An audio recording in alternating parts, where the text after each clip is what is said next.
आज का विषय है ईश्वर का भजन।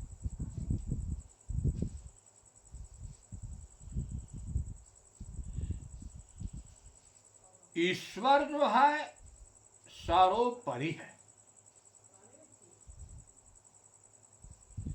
इसलिए ईश्वर का भजन सबको करना है।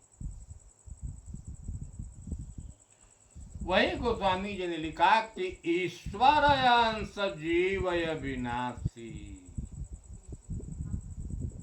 चेतन अमल सहज सुख। यह जीव जो है ईश्वर का अंश है। जीव तो वंश है, ईश्वर तो सर्वोपरि है। ईश्वर अल्लाह तेरे नाम सबको सम्मत दे भगवान। महात्मा गांधी जी कहते थे कि ईश्वर का ही अल्लाह है और वही भगवान है। तो अब विचारणी बात यह है कि ईश्वर कौन है और ईश्वर के लक्षण क्या हैं। भजन सभी लोग करते हैं, वह ईश्वर का भजन करते हैं कि प्रकृति का भजन करते हैं। क्योंकि जगत में दो हैं, एक है परमात्मा, एक है प्रकृति, तीसरी नहीं। परमात्मा की माया शक्ति है, वह प्रकृति। अब हम ईश्वर शब्द पर विचार करें। ईश्वर से ईश्वर बनता है। जिसकी सत्ता से यह स्वर माने श्वासा चलता है, वह ईश्वर है।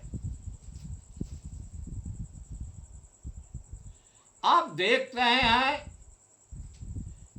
कि हर घट में श्वासा चलता है।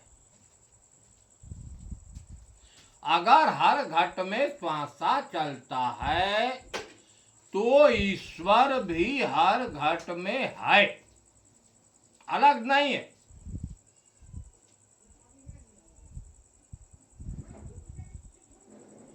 तो है कैसा? उसका कोई आकार है?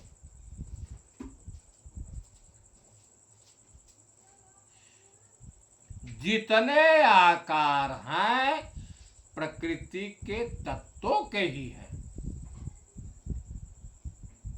ईश्वर का कोई आकार नहीं, वह निराकार। आकार और निराकार क्यों कहा गया? जो इन आंखों से दिखाई देता है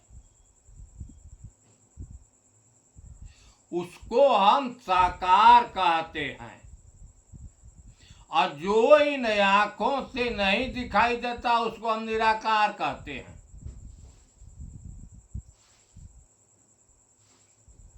अष्टावक्र जी ने अपना विचार व्यक्त किया और यही बात दत्तात्रेय जी भी ने अपना विचार व्यक्त किया है। इसी को कहा कि साकारम नृतम वेद्ये निराकारम तो निश्चल। एक तत्वोपदेश से न पुनर्भव संभव।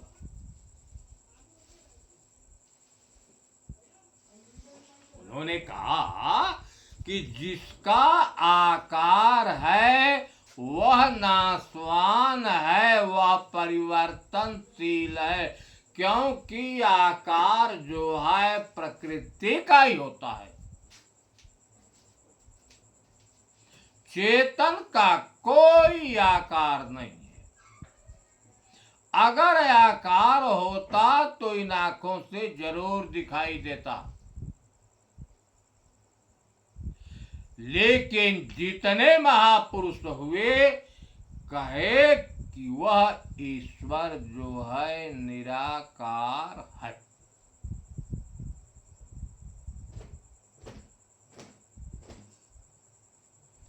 अब यह विचारणी बात है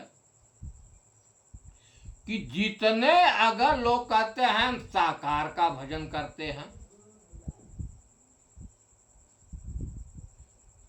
तो जिसका आकार है वह प्रकृति, किसी के रूप का ध्यान करते हैं,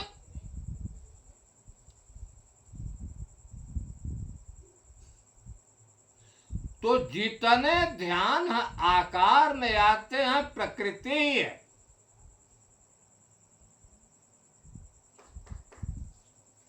आपने देखा हमारे यहां बहुत सी मंदिर बनी हैं,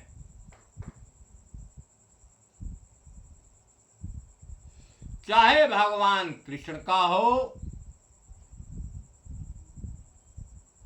चाहे राम का हो, चाहे विष्णु का हो, चाहे शंकर का हो, चाहे आद्या का हो, चाहे किसी शक्ति का हो, अगणित शक्तियों की प्रतिमाएं हैं। वह आकार जो है प्रकृति का, यह शरीर का ही आकार है।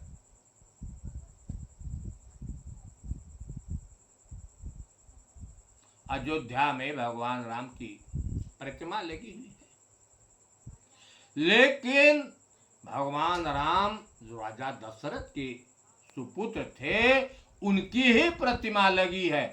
प्रतिमा जो है मिट्टी की है।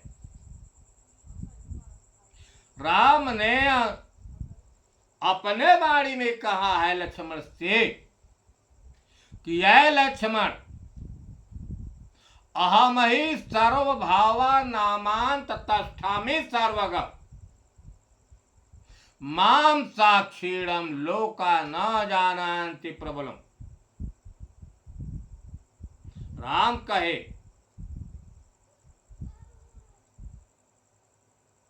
अध्यात्म रामायण में कि ऐ लक्ष्मण, मैं सर्वव्यापक होते हुए सब में हूं, जितने घट हैं सब में हूं,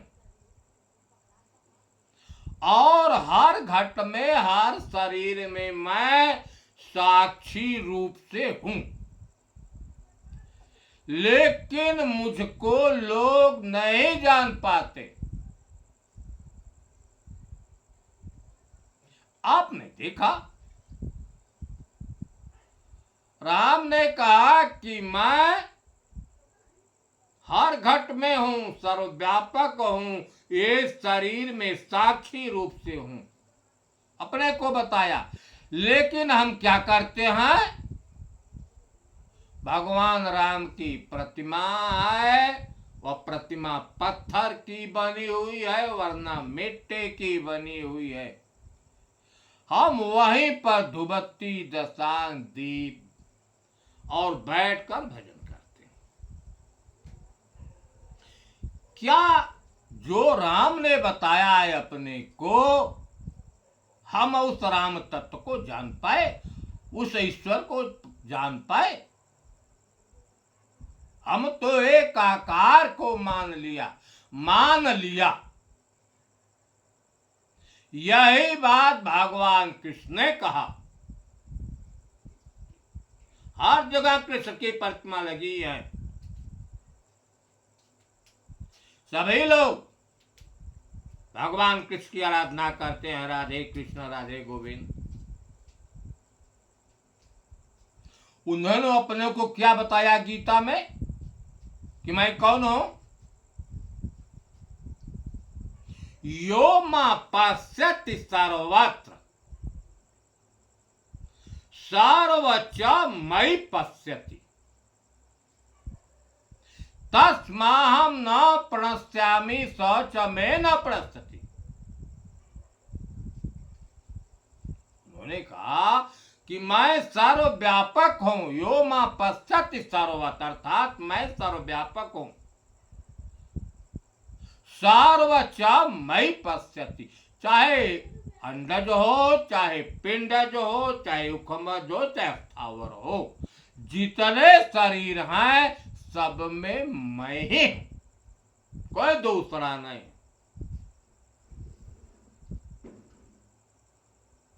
सार्वभौतस्थमात्मानं सर्वभूतानि चात्मनि एक्षते योग युक्तात्मा सर्वत्र संत।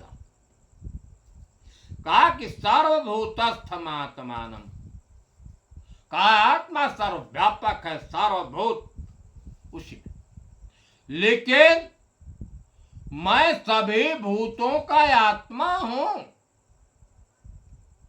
आपने देखा जो कृष्ण ने बताया वही राम ने बताया, लेकिन हम क्या करते हैं कि उस बिंदु तक ना पहुंचकर वही राम और कृष्ण की मिट्टी की प्रतिमा बनाकर उसी पर माथा पटकते हैं रात दिन।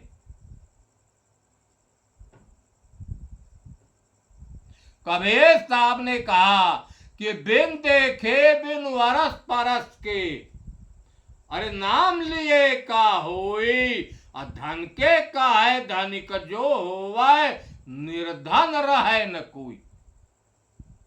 अगर हमें जिसके भजन करना है हम उसको जाने, उसका हम अनुभव करें, हमारी सूरत वहां पर जाना चाहिए। हम नाम लेते हैं तो वही गति होती है कि माला तो कर में फिरे, जे फिरे मुख माय, मनवा तो चहु दिस फिरे, कहा यह तो सुमिरन। अरे हम देखेंगे, अनुभव होगा तब ना सूरत जाएगी। यही बात काकभुतुंडी जी ने गरुण को बताया कि जाने बिनु न होहि परतीति,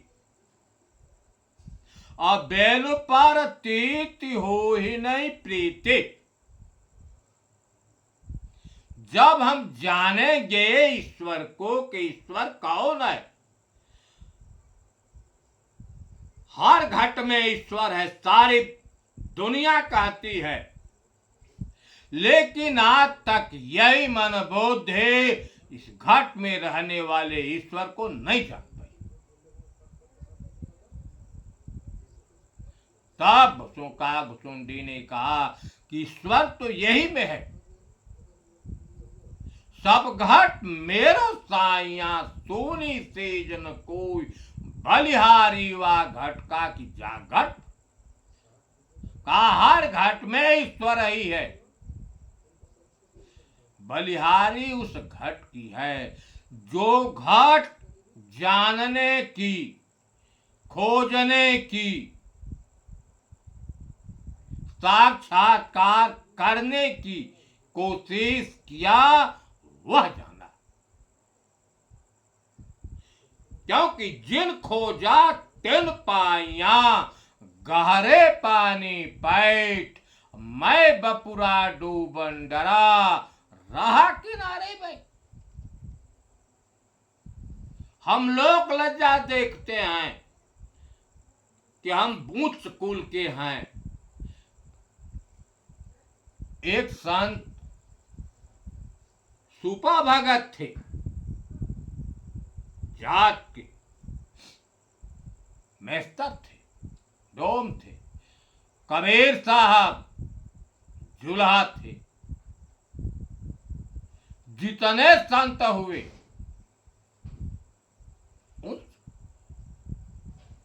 वह छोटी बिरादरी के, लेकिन यह भाव उत्पन्न हो जाता है कि क्या हम उस डोम से गुरु मंत्र लेंगे, उस जुलाहे से लेंगे। कहां से मिलेगी? जिसके पास आए उसी से मिलेगी। जिन लोगों ने खोजा वह पाए। मीरा जी आप देख रहे हैं कितने उच्च कुल की परिवार की, राजघराने की थी, लेकिन अंतिम में जाकर उन्होंने रैदास जी से दीक्षा ली। ये आत्मज्ञानी संत हैं। आपने देखा कि वह परमात्मा जो है निराकार है, उसका कोई आकार नहीं है। उसकी अनुभूति होती है शरीर में। जब उसका कोई आकार नहीं है, आंख नहीं देख पाई, तो आंख कैसे उस परमात्मा की मूर्ति बना देगी? जितनी मूर्तियां हैं, जितने मंदिर हैं, सब शरीरधारी हुए, सबके शरीर की ही प्रतिमा बनी हुई है, और उस प्रतिमा को बनाने वाला यही मानव है, यही जीव है। लेकिन वह अपने को भूल गया, आपे आप बनाया, आपे आप नाम रखा, और आपे आप उसका गुलाम बन गया। इसके मूल में है अज्ञानता। जितनी प्रतिमा की पूजा होती है, वास्तविकता में वह प्रकृति की ही पूजा होती है। और जिस प्रकृति के घर में परमात्मा होगा, उसमें श्वासा चलेगी, क्योंकि ईश्वर जहां है उस घट में श्वासा चलेगी, उसमें चेतनता होगी। लेकिन हम इस ईश्वर भगवान को कभी खोजने की कोशिश नहीं किया। सारे शास्त्र कहते हैं वह परमात्मा निराकार है। राम ब्रह्म चिन्मय अविनाशी। जो राम है, ब्रह्म है, वही ईश्वर है। सर्वरहित सब और पूर्ववासी, वही सबके हृदय में है। अगुण अनंत अखंड अनादि, तीनों गुणों से परे है। जय चित वही परमार्थवादी, जिसका सब चिंतन करते हैं। जितने महापुरुष हुए, सभी ने परमात्मा को निराकार और निर्गुण बताया। गुण का उत्पत्ति अंतःकरण से होती, जो सत और रत तीनों गुण है, इस उत्पत्ति का केंद्र अंतःकरण है, मन की बुद्धि से। इसमें रहने वाला जो ईश्वर है, परमात्मा है, वह गुणों से परे।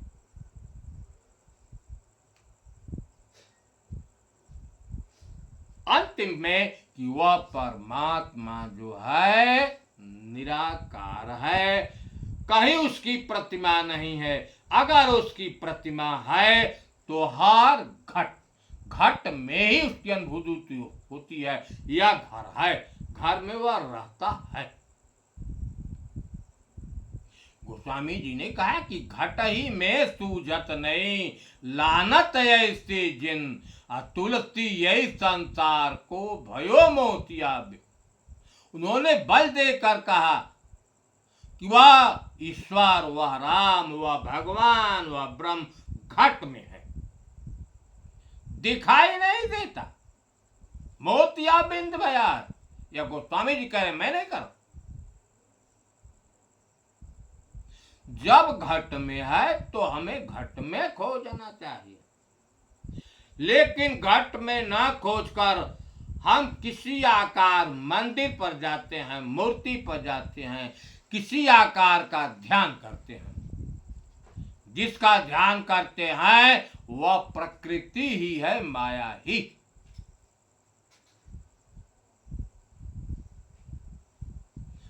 अगर हम देखें तो वास्तविकता में परमात्मा का, वरना ईश्वर का भजन करने वाले तो गोस्वामी जी ने लिखा कि करोड़ों में एक आँख है करोड़ों में, जो कि ईश्वर का कर लें, चाहे राम का कर लें, चाहे परमात्मा, एक ही के अनेक रूप। क्यों कि उसकी जब अनुभूति होगी तब मन टिकेगा। क्योंकि अभी है कि जाने बिनु न हो प्रतीति, जब जानेंगे तब प्रतीत होगा, विश्वास होगा। जब प्रतीत होगी तब उससे प्रीत होगी। अप्रीत बिना नहीं भगति दृढ़ाई, जेबि खगपति जल किच। भक्ति तब दृढ़ होगी जब हम जानेंगे, तब उससे प्रेम बढ़ेगा, तब भक्ति मजबूत हो। सभी लोग भजन करते हैं, लेकिन भजन क्यों करते हैं ये अभी देखना है। बिना कारण का कार्य नहीं होता। कारण है, कारण के निवारण के लिए कार्य होता है। इस जगत में कुछ लोगों को धन चाह रहा है, कुछ लोगों को पुत्र पौत्र चाह रहा है, कुछ लोग रोग से मुक्ति होना चाहते हैं, भूत प्रेत से पीड़ित है, उनसे मुक्ति होना चाह रहा है। कुछ लोग चमत्कार दिखाना चाहते हैं, सिद्धि के लिए सिद्धि प्राप्त करना चाहते हैं। कुछ लोग को स्वर्ग चाह रहा है, किसी को वैकुंठ चाह रहा है, किसी को चाह सबके अंदर है। चाह के लिए भजन करते हैं, लेकिन अगर चाह को लेकर भजन करते हैं, इच्छा को लेकर भजन करते हैं, तो इन भजनों का परिणाम बनेगा।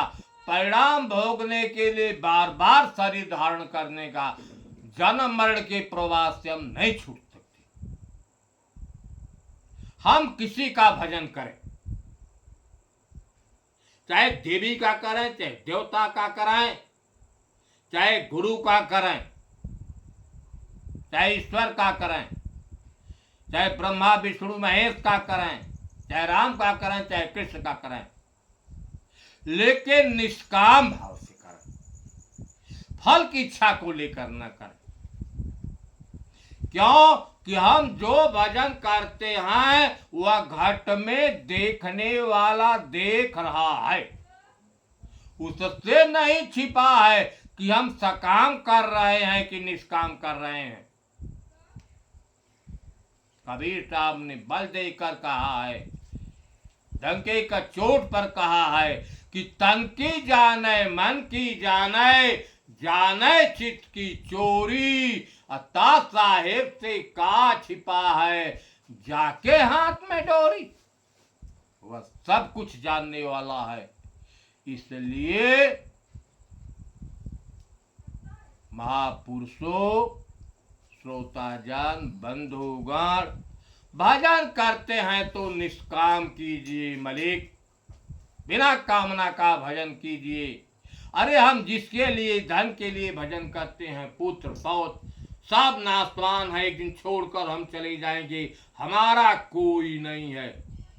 हम जो कुछ सकाम कर्म करते हैं, अच्छे हो चाहे बुरे हो, कर्मों का परिणाम लेकर जाते। शरीर छोड़ते हैं तो कर्म हमारे साथ जाते हैं जो बचे हुए हैं, और फिर पैदा होते हैं तो फिर कर्म लेकर पैदा होते हैं। यह सृष्टि का शाश्वत नियम है। इसलिए निष्काम कर्म करें, किसी का भजन करें, लेकिन निष्काम भजन करें। साहे बंदगी, साहे बंदगी।